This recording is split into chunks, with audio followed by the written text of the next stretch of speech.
Assalamualaikum warahmatullahi wabarakatuh. Waalaikumsalam warahmatullahi wabarakatuh. Nama saya Neni Fitriani, guru SD Negeri 1 Banyuasin Pulau Rimau.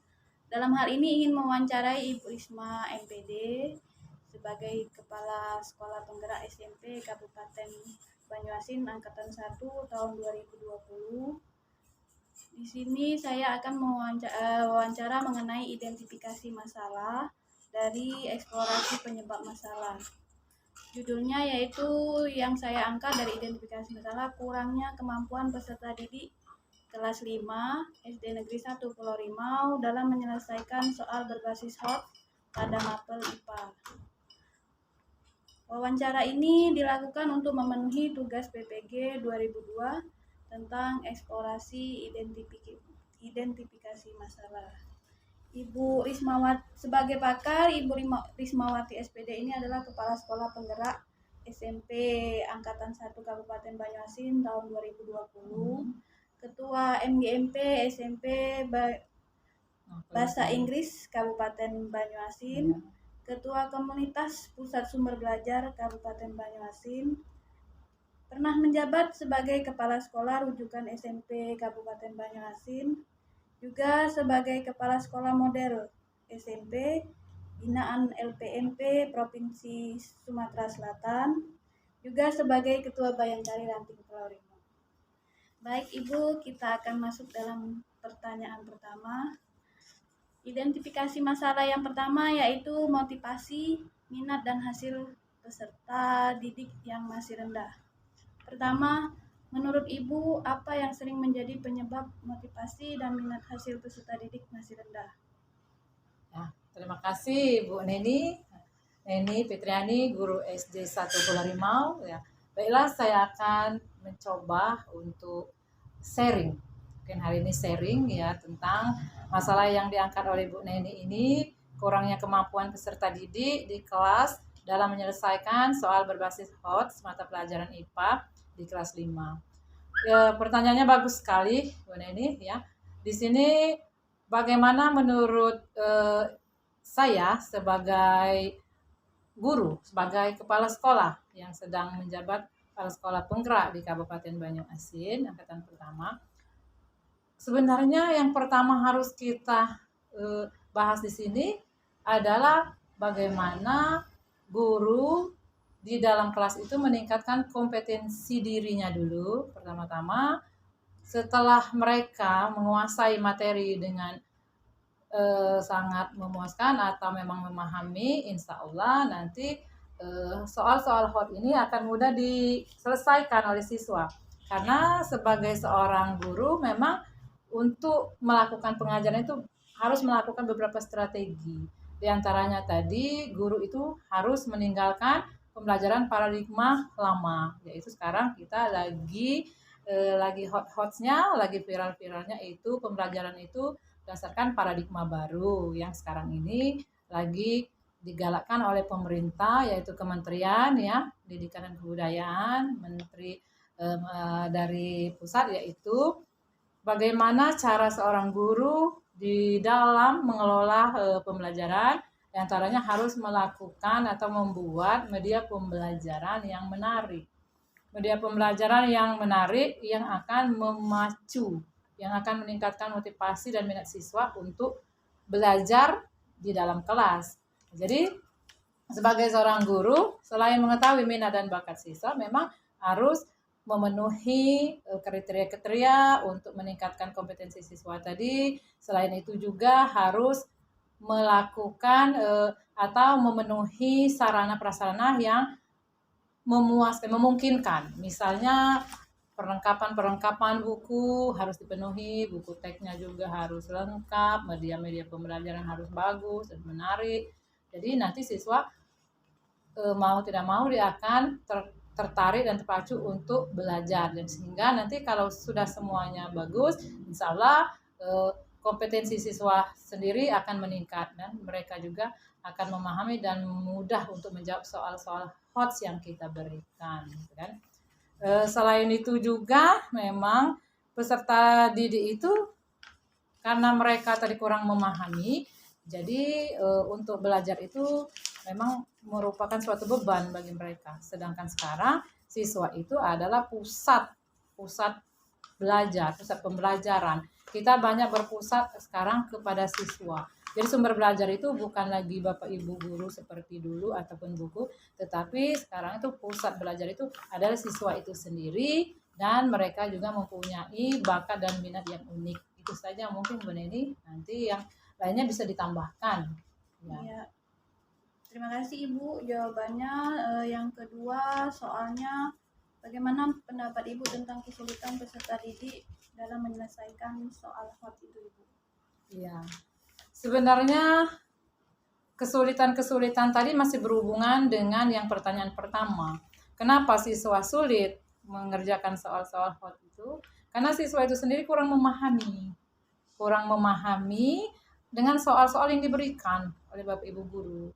Nah, jadi karena memang siswa tidak memahami dengan baik materi-materi yang diberikan atau soal-soal itu, otomatis mereka akan kesulitan menjawab soal-soal hot tadi.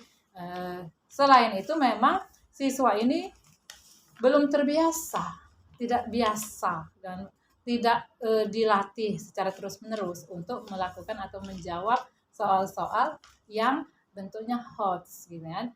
Dan kalau nanti juga itu harus dibiasakan dengan banyak bimbingan juga oleh Bapak Ibu guru, mungkin juga dengan fasilitas di sekolah, mungkin buku-bukunya juga harus dilengkapi, buku-buku soal harus dilengkapi. Nah, mungkin itu nanti bisa diterapkan di siswa, nanti lama-kelamaan siswa akan bisa menjawab soal-soal HOTS yang kita berikan. Baik Ibu, di sini. Pertanyaan yang nomor 3 Ibu tentang model pembelajaran kontekstual, bahwa model pembelajaran yang cocok untuk menyelesaikan soal-soal HOTS. Bagaimana pendapat Ibu? Iya. Ini juga sangat bagus, pertanyaannya bagus. Di sini adalah pembelajaran kontekstual ya. Pembelajaran kontekstual ini kita tahu bahwa pembelajaran kontekstual itu adalah sebenarnya pembelajaran yang paling dekat, paling mudah digunakan untuk siswa di kelas. Karena kontekstual ini yaitu di sini fungsi itu mencari bakat siswa, menemukan masalah itu sendiri, membahasnya sendiri oleh siswa dan guru, kan?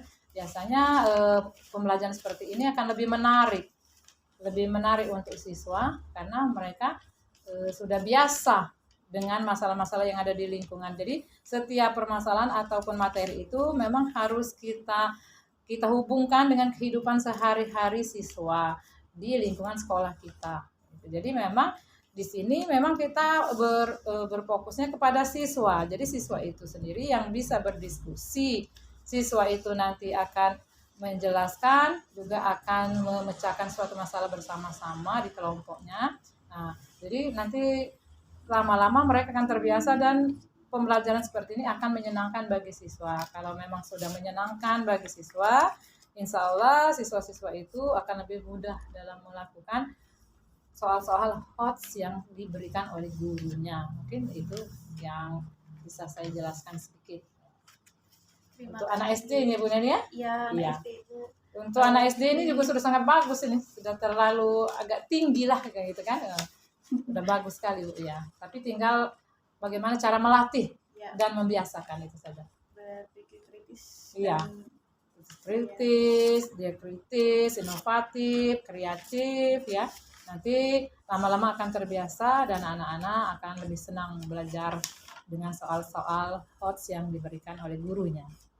Berarti lebih banyak latihan ya Bu? Banyak latihan gitu kan, banyak pembiasaan Bu Neni. Jadi siswa itu dilatih, terus dibiasakan, nanti lama-lama jadi biasa, seperti kita pembiasaan lah.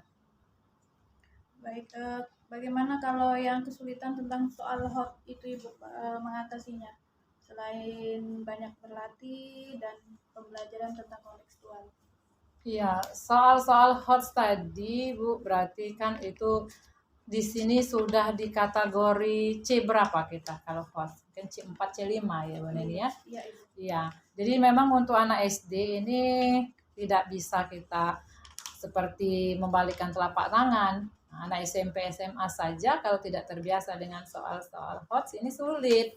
Jadi memang tadi kembali kita ke pembiasaan atau latihan. Banyak-banyak kita memberikan siswa itu dengan tugas-tugas atau latihan tadi yang berhubungan dengan soal-soal HOTS ya itu. Dan juga kita harus kembali memfasilitasi siswa tadi mungkin dengan media-media yang kita siapkan yang menarik ataupun buku-buku paket ataupun buku-buku soal yang akan kita berikan kepada siswa. Kira-kira Ibu model pembelajaran seperti apa yang untuk dijadikan alternatif solusi sebagai penyelesaian soal HOT yang kata Ibu paradigma baru dalam dunia pendidikan? Iya. Kalau sekarang ini adalah pembelajaran paradigma baru. Paradigma baru ini jadi di sini kita memang berfokusnya kepada pembelajaran paradigma baru di sini salah satunya pembelajaran yang menyenangkan. Pembelajaran yang menyenangkan bagi siswa. Belajar untuk siswa itu tidak hanya di dalam kelas, tetapi bisa juga di luar kelas. Nah, di sini juga kita sebagai guru harus mengetahui dulu bakat minat siswa itu kemana. Jadi misalnya nanti sudah tahu tipe belajar, memang kita sekarang ini lagi hotsnya untuk mengetahui 3 tipe belajar dulu. Tipe belajar siswa itu ada 3, 1 visual, ada audio, ada kinestetik. Kalau kita sendiri sudah memahami di mana tipe belajar siswa, seorang guru akan lebih mudah memberikan pelajaran-pelajaran karena memang sudah tahu di mana kebutuhan siswa itu, kita sudah paham. Dan kalau sudah memahami keinginan dan kebutuhan siswa, soal se-HOTS apapun akan mudah bagi siswa-siswa tadi. Dan metode pembelajarannya tadi berpusat kepada siswa, mungkin kita banyak memberikan kesempatan kepada siswa untuk mempresentasikan, berdiskusi atau belajar tutorial belajar sama tutor sebaya. Nah, jadi nanti mode pembelajaran itu bisa kita ngembangkan sendiri Bu Neni. Mode pembelajaran itu bisa kita ciptakan sendiri sekarang. Tidak harus pembelajaran yang begini. Kita sesuaikan dengan kebutuhan siswa dan lingkungan di sekolah kita masing-masing. Karena setiap sekolah itu berbeda lingkungannya dan kebutuhan siswa. Baik Ibu, terima kasih. Ini ada masalah lagi. Iya. Masalah satu lagi Ibu, identifikasi masalah yang saya ambil ini tentang motivasi, minat dan hasil belajar peserta didik yang masih rendah. Menurut Ibu, apa yang menjadi penyebab motivasi, minat dan hasil peserta didik itu masih rendah Ibu? Ya, bagus juga pertanyaannya Bu Neni. Motivasi itu sebenarnya bisa kita kelompokkan 2. Motivasi itu ada dari dalam diri sendiri siswa itu, juga ada motivasi dari luar. Berarti motivasi dari internal dan motivasi dari eksternal. Motivasi internal itu dari dalam diri siswa itu sendiri. Kalau anak itu sudah termotivasi, misalnya saya nanti akan menjadi ini atau ingin bercita-cita jadi ini, otomatis motivasinya dari dalam itu sangat besar dan sangat berpengaruh untuk dia mencapai mengejar cita-citanya yang diinginkan. Dan motivasi yang kedua itu dari lingkungan, dari orang tua, dari keluarga, mungkin dari teman-teman yang lain. Nah, itu motivasi dari luar ini juga sangat mempengaruhi juga. Tetapi yang sangat penting itu adalah motivasi siswa itu sendiri. Mereka itu harus paham, harus mengerti mereka itu belajar untuk apa, gitu kan? Mereka belajar itu tujuannya apa? Terus dengan belajar mau jadi apa? Setelah anak-anak itu jelas mengerti apa yang ingin dicapainya, motivasi itu akan keluar sendiri dan menjadi suatu power untuk anak itu mencapai cita-citanya. Bagaimana dengan minat dan hasil belajar? Kalau sudah anak itu punya motivasi dan minat yang tinggi, otomatis hasil belajarnya akan bagus, kan?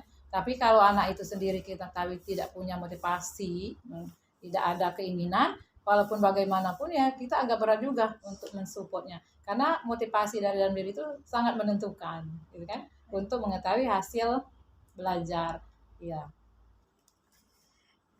Ya Ibu, untuk pertanyaan yang kedua ini tentang metode ceramah. Metode ceramah. Ya, sehingga pelajaran akan terkesan monoton. Apa itu pendapat Ibu? Sebenarnya sebagai seorang guru tuh kita tidak lagi menggunakan metode ceramah. Karena metode ceramah itu adalah paradigma lama dan sangat membuat siswa boring, bosan. Metode ini sudah tidak cocok lagi Bu Neni. Tidak cocok lagi untuk di zaman abad 21. Apalagi sekarang sudah lagi digalak-galakan, yaitu kurikulum adalah Merdeka Belajar. Jadi kalau seorang guru masih menggunakan ceramah, ya tidak sesuai dengan kurikulum yang sekarang. Seharusnya sebagai seorang guru itu harus kreatif, inovatif dalam membuat atau menggunakan metode-metode pembelajaran.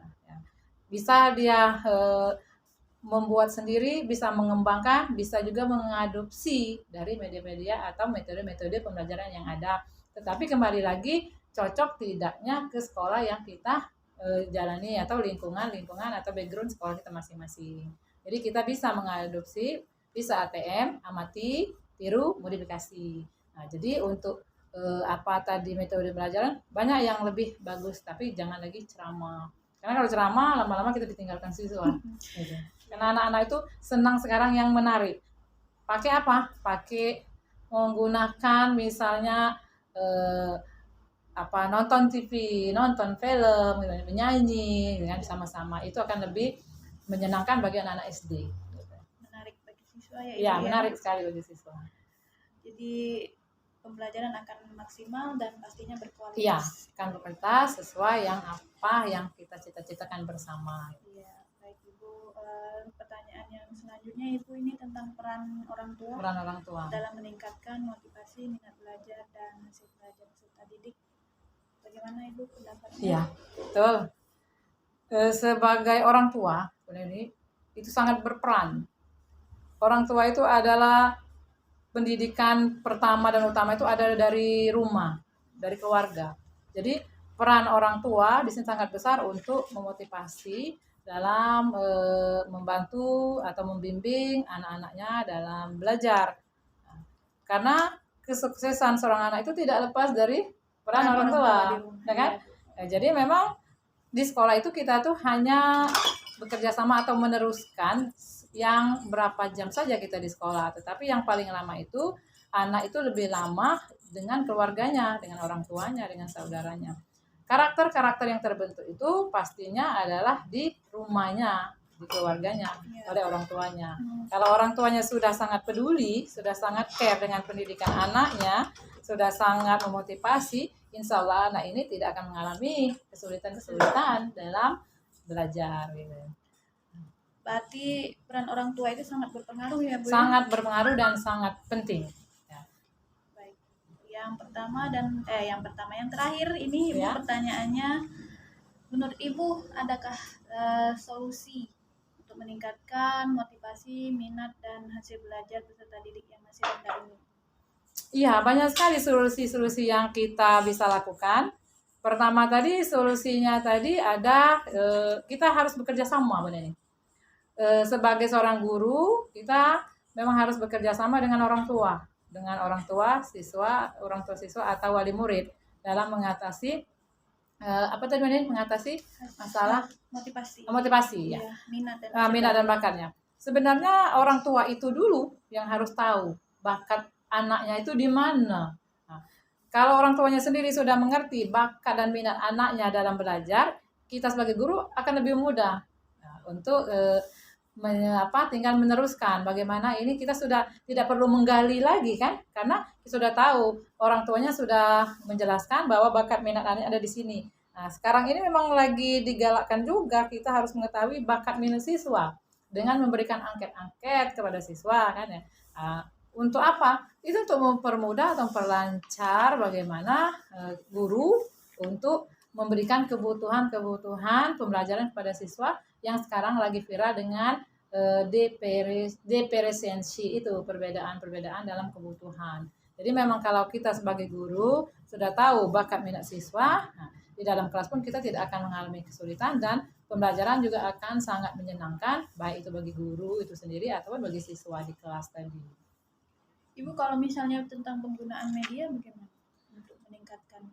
Kalau untuk meningkatkan media itu yang paling penting, sebenarnya sangat penting juga, karena media pembelajaran yang menarik yang menarik bagi siswa, itu akan membuat siswa itu tertarik dan tidak bosan, dan membuat di situ minat dan keinginan siswa untuk belajar itu sangat tinggi, karena biasanya peserta didik atau siswa-siswa itu sekarang itu kalau ada suatu yang baru, mereka akan lebih tertantang. Misalnya akan lebih tertantang untuk melakukan suatu pembelajaran. Bisa dengan nonton film, misalnya dengan gambar-gambar yang diberikan, ataupun dengan anak SD ini benar ya. Anak SD itu dengan poster-poster gitu kan. Banyak untuk SD itu. Yang pasti tidak terlalu tinggi seperti SMP dan SMA kan, karena anak-anaknya juga kan masih anak-anak SD itu kita harus tahu juga jangan sampai terlalu tinggi media-media yang kita berikan itu, karena nanti kalau tinggi anak-anak susah untuk menelaahnya kan. Jadi memang yang sesuai dengan batasan umur anak-anak SD itu benar ini. Oke, berarti memang sesuai dengan karakteristik. Iya, karakteristik Dan gaya siswa belajar. dan gaya belajar sesuai juga usianya gitu kan. Kalau untuk anak-anak SD disesuaikan saja medianya yang masih sesuai untuk anak-anak umur 12 ke bawah, yang mana poster-posternya yang mana, kan gambar-gambar yang mana, atau bisa menggunakan puzzle-puzzle benar ini. Puzzle-puzzle itu ataupun game-game akan lebih menarik untuk anak SD. Jadi dia tidak bosan dan itu akan lebih menyenangkan untuk anak-anak belajar di sekolah. Baik Ibu, terima kasih Ya. atas ilmu yang diberikan telah menjadi narasumber kami. Iya, sama-sama Mbak Leni. Ya. Sangat berguna sekali Ibu. Ya, semoga nanti kita bisa sharing lagi ya untuk membahas masalah-masalah pendidikan mungkin kan ya. Itulah tugas kita sebagai seorang guru dalam tujuan kita mendidik dan mensukseskan anak-anak kita ke depannya. Amin. Terima kasih Ibu, sangat bermanfaat sekali bagi saya Ya, untuk menyelesaikan tugas PPG ini. ya, semoga sukses ya, lancar dan kasih. menjadi guru memang yang lebih profesional nantinya. Amin, amin, amin, amin. Amin. Baik, assalamualaikum warahmatullahi wabarakatuh. Bismillah. Waalaikumsalam warahmatullahi wabarakatuh.